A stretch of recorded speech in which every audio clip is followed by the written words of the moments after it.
¿Qué tal, amigos? ¿Cómo están? Pues mire, seguimos platicando sobre estos principios bíblicos para arrancar el año y seguimos hablando sobre esta etapa de gobierno. Y fíjense, la etapa de gobierno la hemos platicado un montón de veces, pero no quiero dejárselos.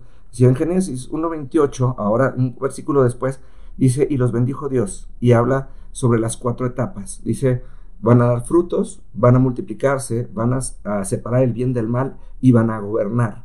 Esos son los primeros 4 mandamientos que Dios le dio en forma de bendición al hombre, o sea, le dio la capacidad de dar frutos, o sea, le dio la capacidad de que lo bueno que hay en el hombre lo pueda dividir a los demás, lo pueda repartir a los demás. Número 2, le dio la capacidad de enseñarle a otros cómo vivir como él vive. Número 3, le enseña a vivir en justicia sin espantarse de las cosas del mundo, sino separando lo bueno de lo que es malo. Y número 4, gobernando sobre todas las cosas que están ahí afuera.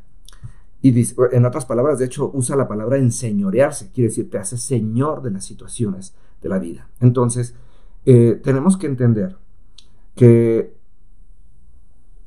el gobierno lleva un proceso, porque no es como lo vemos ahora cuando lo vemos en nuestra política actual, ¿no? De que alguien es amigo de alguien y le dieron un puesto, o como decimos en México, le dieron un hueso. No va por ahí.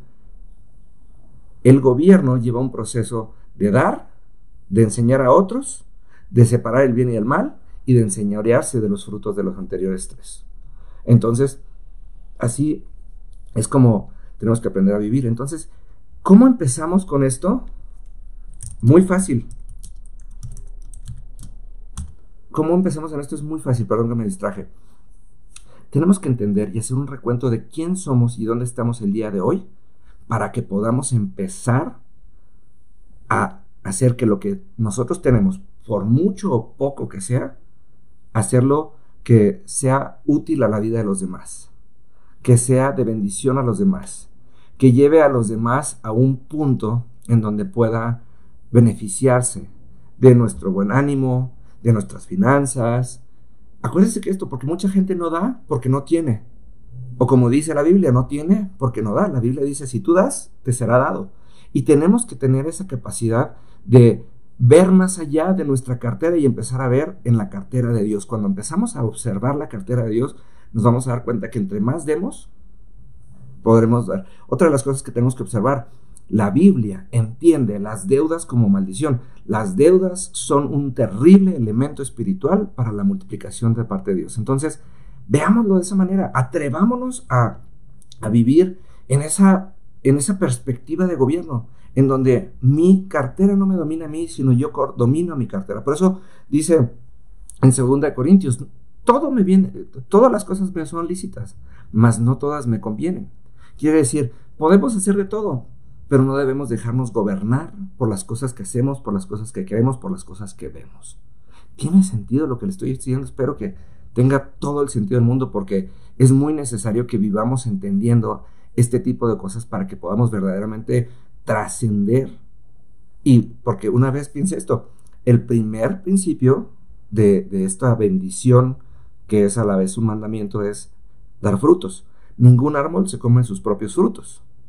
Pero el segundo es trascender, es enseñar a otros a vivir como nosotros vivimos. Y en la Gran Comisión, dice, vayan por el mundo y hagan discípulos. Quiere decir, multiplíquense, enseñen a otros a vivir como ustedes viven, creen generaciones nuevas que vivan de acuerdo al principio de vida en el que ustedes viven. Y entonces, ahora sí que no habrá nada que nos detenga. El gobierno tiene como primer fundamento de principio el dar frutos, el que otros se benefician de nuestra manera de vivir. Tiene sentido, ¿no? Yo creo que debe tener todo el sentido del mundo, y yo los invito a que nos atrevamos a vivir de esa manera y que podamos verdaderamente tomar conciencia de nuestro aquí y de nuestro ahora. Porque mucha gente dice, Dios me bendice. Sí, estoy completamente convencido que Dios nos bendice. Pero la bendición no va a tener un sabor verdadero hasta que tenga la multiplicidad de haber trascendido a otras generaciones, a otras personas, que otros se hayan beneficiado de quiénes somos y de dónde estamos. ¿Hace sentido? Espero que haga todo el sentido del mundo, porque muchas veces estamos esperando que Dios nos dé para dar, y Dios está esperando que nosotros empecemos a dar para Él cumplir con su promesa, que es muy diferente. Dios ya designó desde el reino de los cielos y desde la eternidad que nos quiere dar. Lo que desata el que Dios nos dé algo, o no, más bien, lo que desata que la promesa se cumpla, es que nosotros cumplamos con el requisito de dar frutos, de dar cosas agradables que alimentan a los demás. Acuérdense de esto, los frutos tienen 3 elementos importantes. Son agradables a la vista, son nutritivos, ¿sí? Y se me acaba de ir el tercero.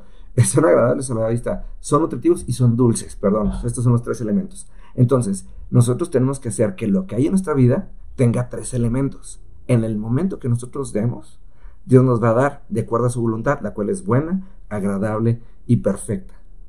¿A poco no se atreve usted? Nos vemos en el principio de mañana.